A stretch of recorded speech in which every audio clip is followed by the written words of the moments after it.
Det gråvær. Det blir ikke noe båthelg. Været skal aldri stoppe et båtmenneske fra å nyte livet ombord. Men når det så mye å gjøre ombord som det ombord hos oss, så det like greit å bli i havna og få gjort litt ting. Så nå skal vi ta et lite tak. Jeg har fått gjort en del sånn i det skjulte. Vi kan ta det når vi kommer dit. Men det fremdeles ting som skal gjøres. Så har du lyst, så heng med meg nå, så skal vi få gjort litt ting i T1. Vår stolthet i brygga.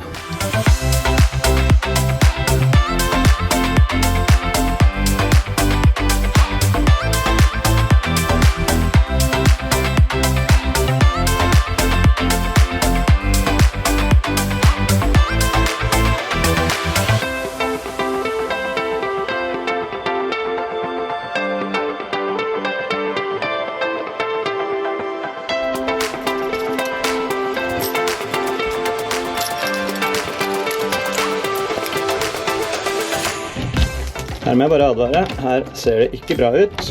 Det rotete i en båt hvor det arbeides. Det minst 3 av temaene i det pågående arbeidet på T1 som har med vann å gjøre. Og nå skal vi begynne med det første, for det har vært skybrudd i natt. Det har regnet noe så vederstyggelig, og vi har jo slitt med et lite hull i enten dekk eller luka foran i forbindelse med luka. Så nå skal vi gå og inspisere og se hvordan det står til i forkabinen. Hvis det tørt nå, da det tett. Her det tørt.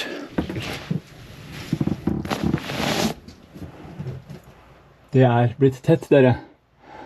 Hurra! Da slipper vi å våkne om natta neste sommer. Eller i høst, for en sakens skyld. At det drypper i fjeset. Det ikke drømmemåten å våkne på. Så fint, det første tema med vann avgjort. Det neste tema med vann at vi har slitt med at det har kommet vann i batterirommet. Tidligere også i motorrommet, men det stoppet. Og det har vært ferskvann, jeg har smakt på det, det har ikke vært saltvann, heldigvis. Nå tror jeg har funnet løsningen. Etter skybrudd i dag, hvis det ikke vann der nede nå, da blir jeg en lykkelig mann. For da betyr det at jeg har rett i mine antagelser. Jeg skal straks fortelle hva de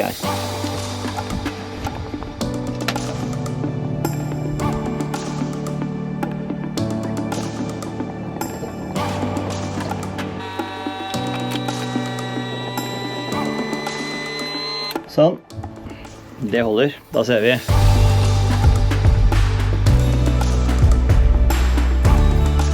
Det knusktørt. Hurra! Da skal jeg fortelle hva det var. Hvis du ser dreneringsrennene her, så har jeg nå tatt vekk malingen. Der var det brukt en maling som hadde flasset av noe veldig. All den avflassede malingen hadde gått med vannet ut og langs her og ned.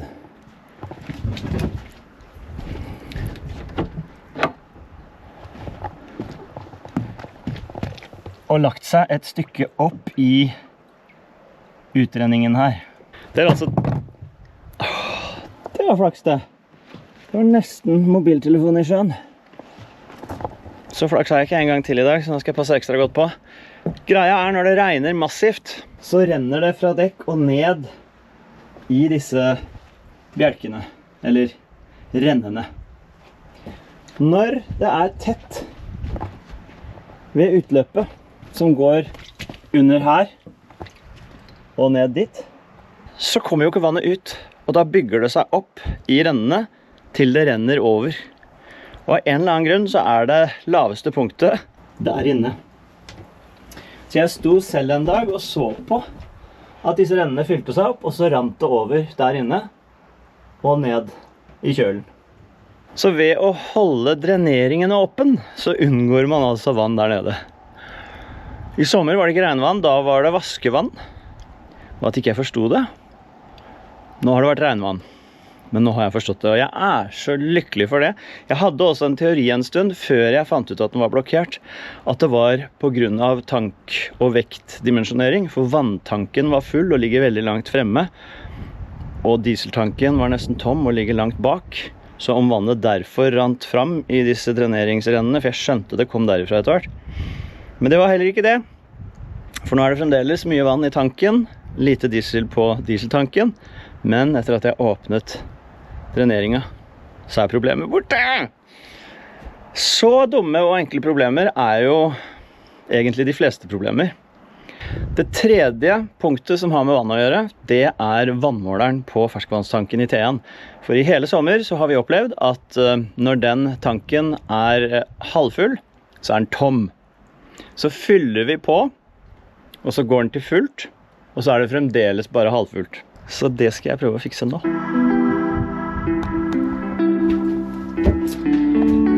Sånn, da er vi altså ved diesel- og vannmålerstrømmen. Skru på den.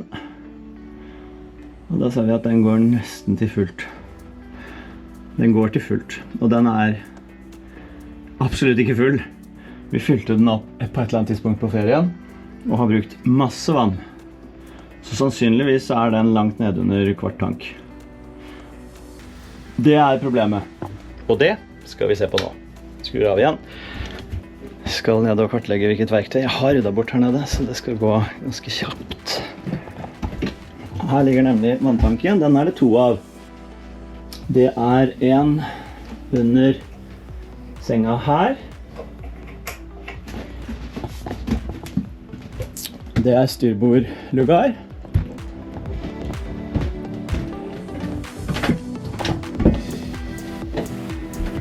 Og så er det en under senga her. I babordlugar. Men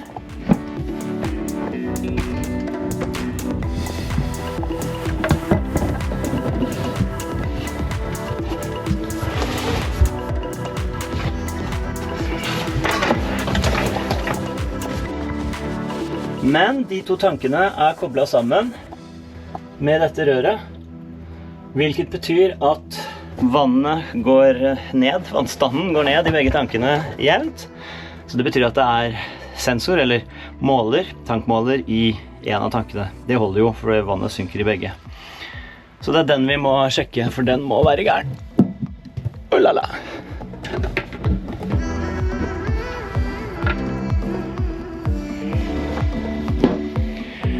Og da tror jeg at det vi trenger er et flatskrueren.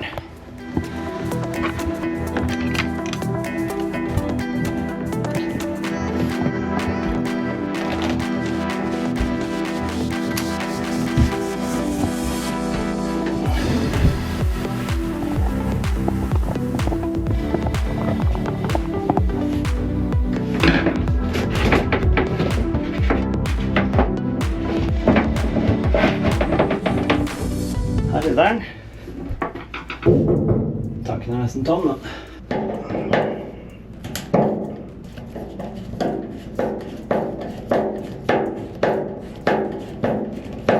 Det jeg har lest er at sånne målere kan kjøre seg fast, spesielt i litt tjukkere væsker. Vann er vel ikke så vanlig at det gjør det, men etter noen år så kan det likevel skje.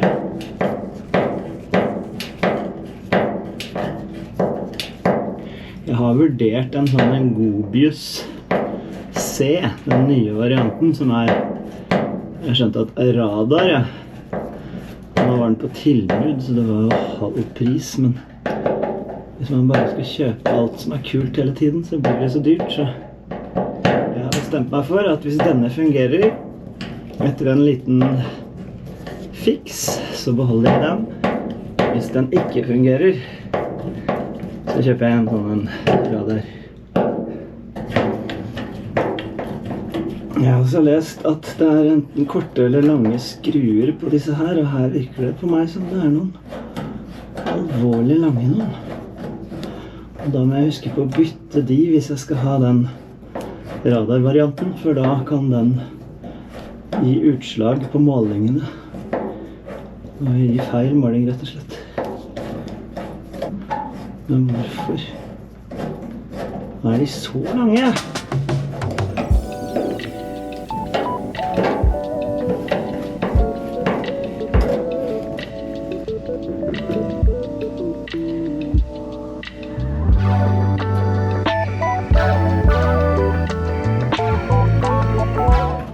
til telefonen og google litt.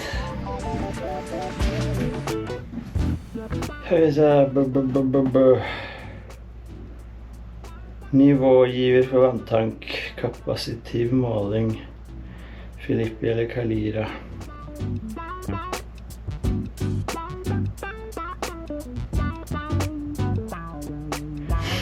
De to stavene du ser, en plastbelagt og en metallisk, fungerer som elektroder. Når vannnivået stiger og dekker en større del av staven, endres den elektriske kapasiteten mellom dem. Sensoren registrerer dette og oversetter det til en nivåmåling, ofte 0-100% eller tom til full.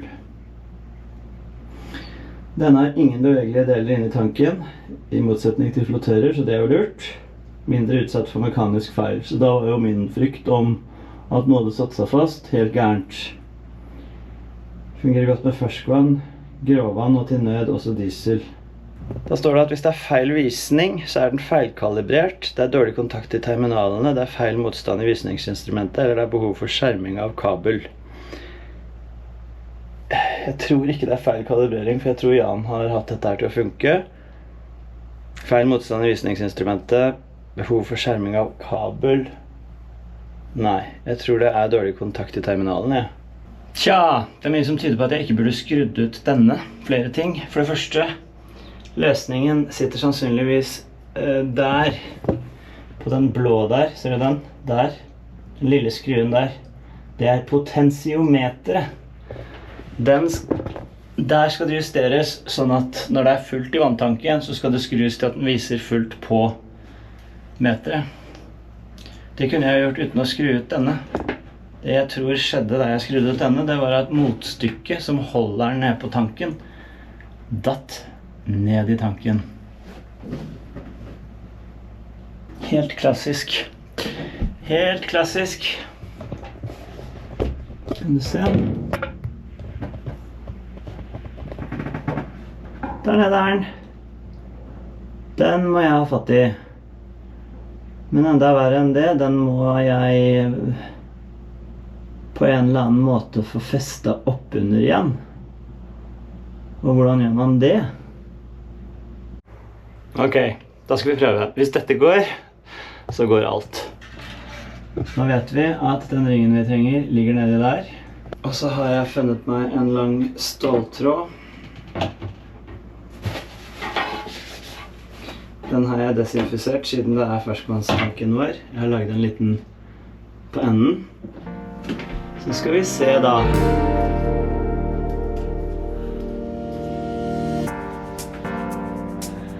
Jeg har snakket med min venn Arild hos Ringstad. Og han sa den ringen der nede er jo gjenga. Så den må du bare få festet opp på undersiden. Og så har du løst det. Fikk det til å høres veldig enkelt ut. Jeg skjønner jo prinsippet, men for det første, hvordan jeg får fatt i den her. Og jeg er under den.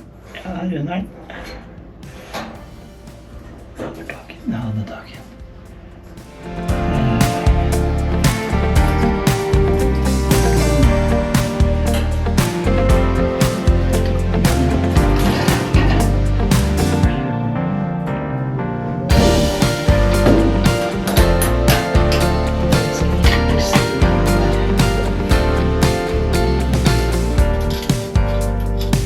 Skal jeg prøve 1000 ganger, og på 1001 så skal jeg skru på igjen.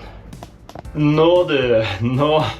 Det har gått 2 timer, og jeg har skaffet meg en gripeklo. Så der nede i hullet er det nå fanget en stykk ring. Fy søren så tilfredsstillende. Se! Da kommer den opp. Der er den.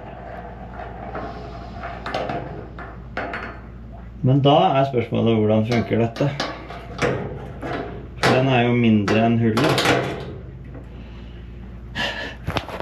Det er stadig noe jeg ikke forstår, men det går riktig vei. Nå har vi altså ringen. Noe annet som har falt opp, der er det jo ikke. Og den ringen er jo gjenga. Det er jo helt riktig. For en genial sak. Gode oppfinnelser.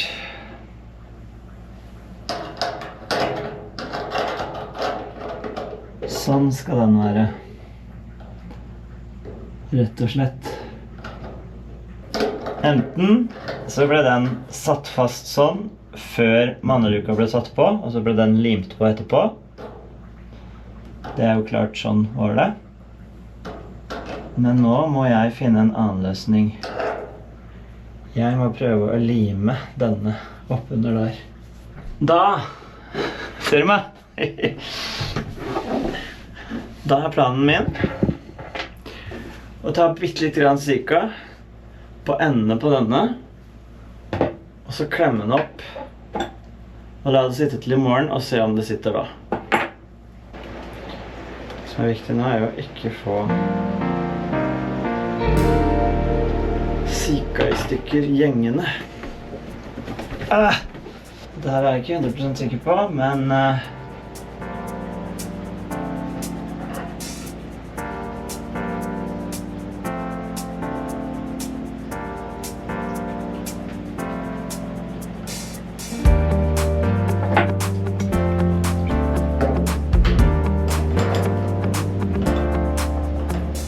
det er jo ikke alltid man trenger 100% heller.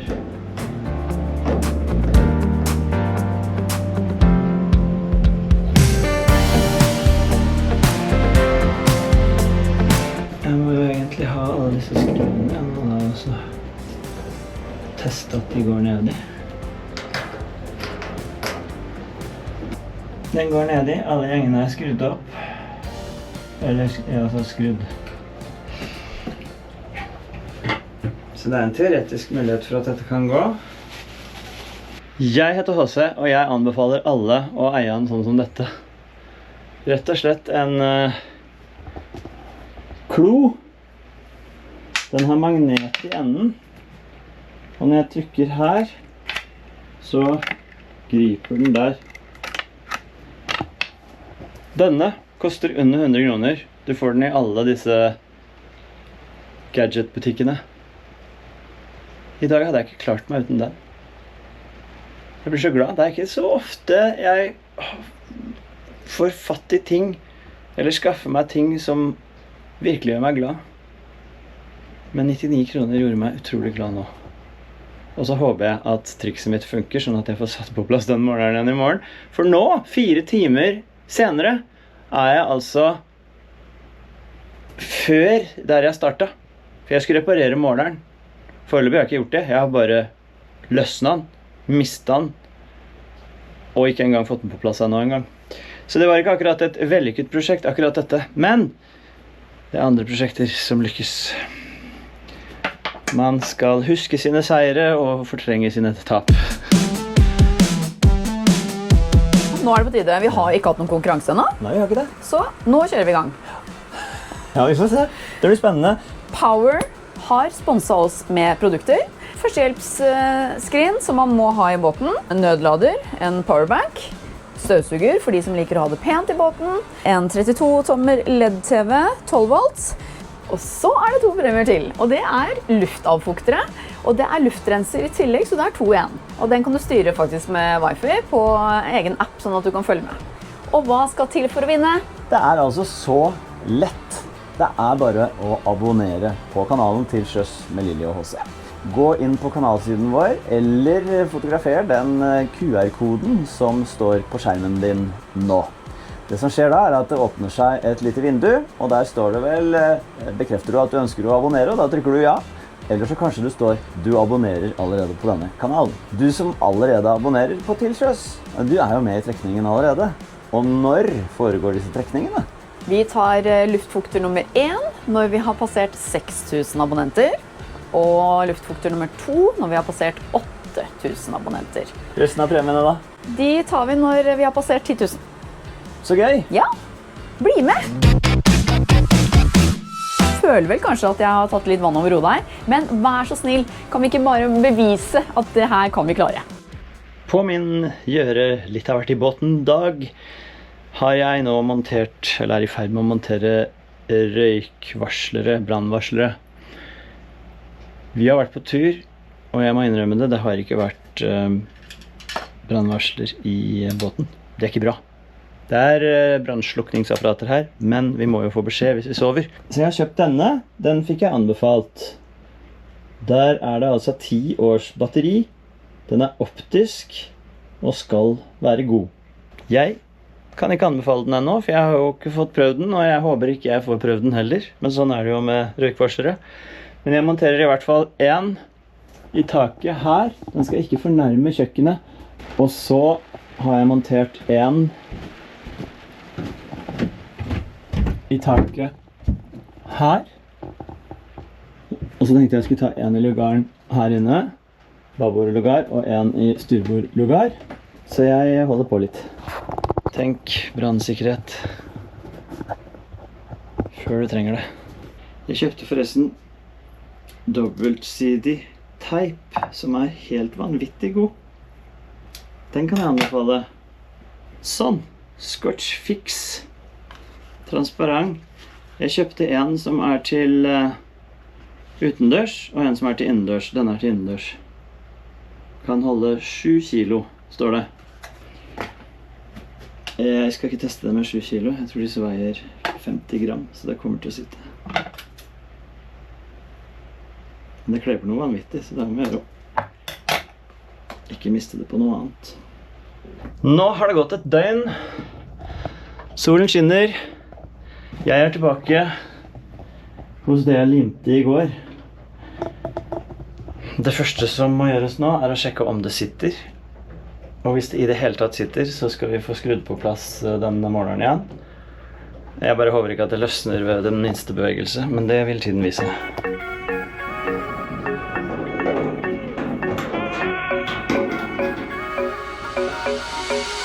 Sitter søren da.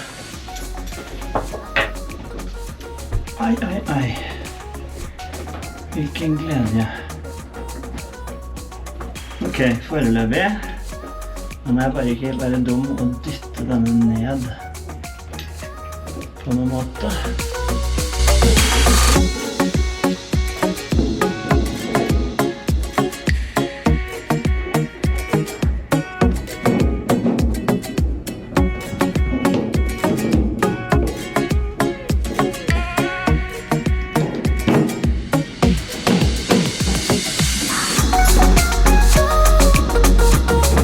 Det viktige nå er jo at det blir tett også, så når jeg fyller opp vannet i tanken, at vannet går opp over luftingen og ikke ut mellom her.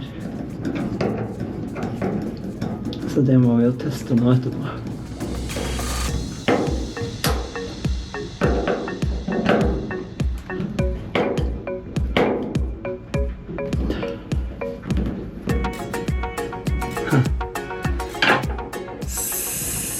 Så det var ikke dumt. Første steg, veldig bra, veldig glad. Ja, hurra. Nå sitter den igjen. Nå er vi tilbake der vi var i går morges. Det er litt sånn. Da skrur vi på vann. Da skal den øke. Og det gjør den til nesten full, og det er feil. Da må vi justere potentiometeret. Men først må vi fylle full vanntank, for den 0 er 0 uansett, men toppen er det det handler om. For når den viser det på halv, så kommer pila til å fyke forbi 4/4 og ligge og pike når den er full. Og når den da er full, så skrur vi ned potentiometeret til den er på 4/4, og da vil den også bli riktig mot 0. Det er teorien.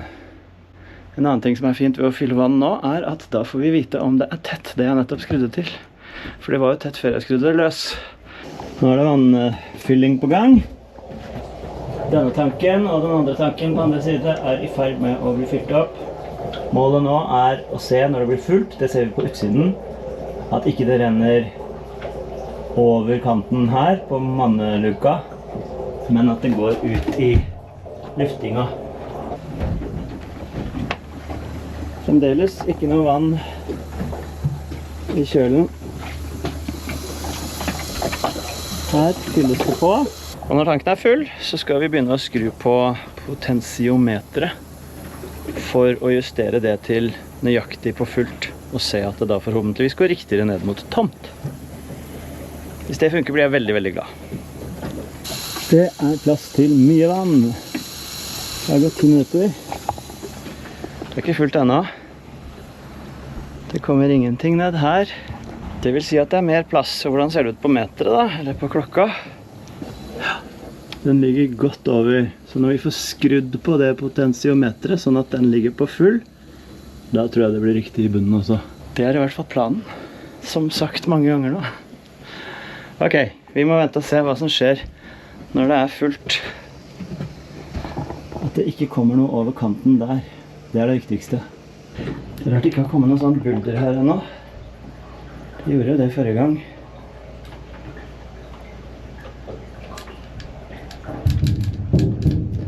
Jeg tror det begynner å bli alvorlig fullt nå, for du ser at den bøyer seg bortover der.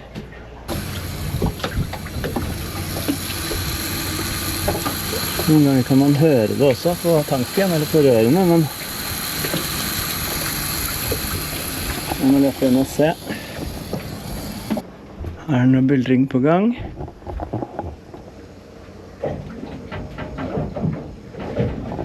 Nei.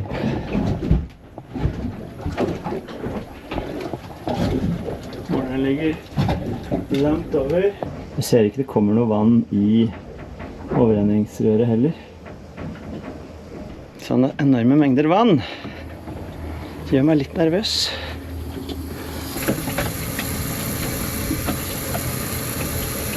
Enda 5 minutter har gått. Jeg synes han har fått en høyere tone. Jeg vil så gjerne se at ikke det renner noe her inne. Men det gjør det jo ikke.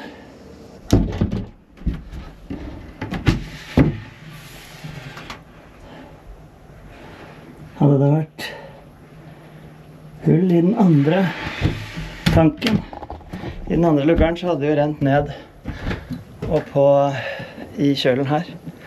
Det gjør ikke det, så det er bare at ikke det er fullt ennå. Kanskje jeg skal si at dette er et bra toppunkt. For det er jo ikke noe vits å ha den måleren stående på at den skal være full når det står helt opp i røra. Jeg tror det. Jeg teller til 10, og hvis ikke det har kommet noe der, så står jeg 1, 2, 3, 4, 5, 6, 7, 8, 9, 10.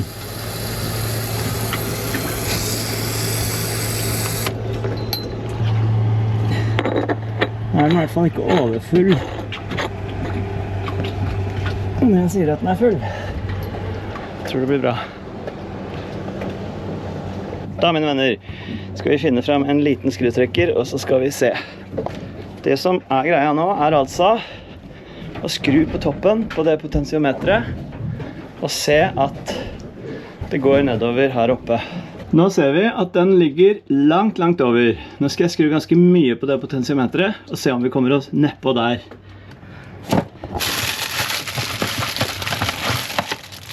Brillene, hvor er de igjen? For de trenger jeg nede i det knotet der. Thank you. En av våre gode venner lurte på om ikke det var på tide å følge hans fotspor og gå på laseren, men jeg er veldig nervøs for det. Ok, her, det er potentiometeret. Har aldri gjort det før. Regner med at venstre er nedover. Oi, det var ikke så mye det gikk. Det er en runde. Der er midten. Da gjør vi sånn, og så ser vi. Hvis den viser akkurat det samme nå, da er den gåen. Da må jeg bytte den ut, og da var alt bortkastet. Ja. Alt bortkastet. Sannsynligvis.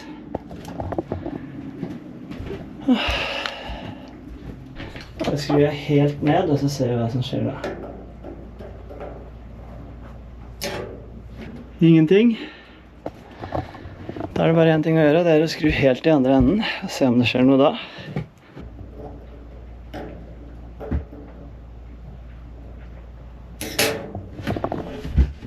Ja, kanskje det ikke er ødelagt. Jeg trenger å være 2.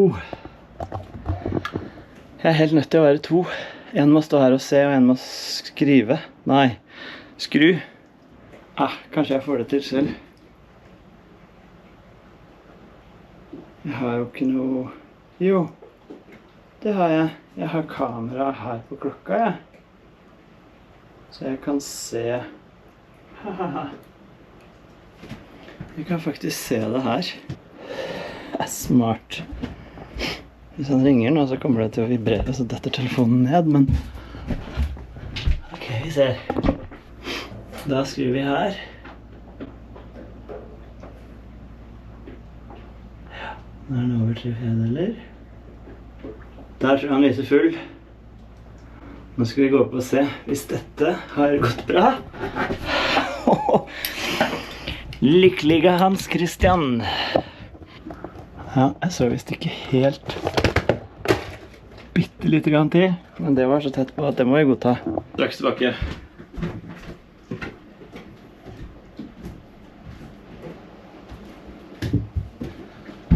Håper jeg kan fake over nå. De er vel spot on helt full vel. Der er streken helt parallelt med toppen på 4/4. Vi kommer til å bruke lang tid på å bruke opp alt det vannet, men vi kommer til å kunne se på klokka etter hvert om den er riktig. Og når jeg har skrudd av, så går den rett til 0. Og legger den på samme sted. Yes!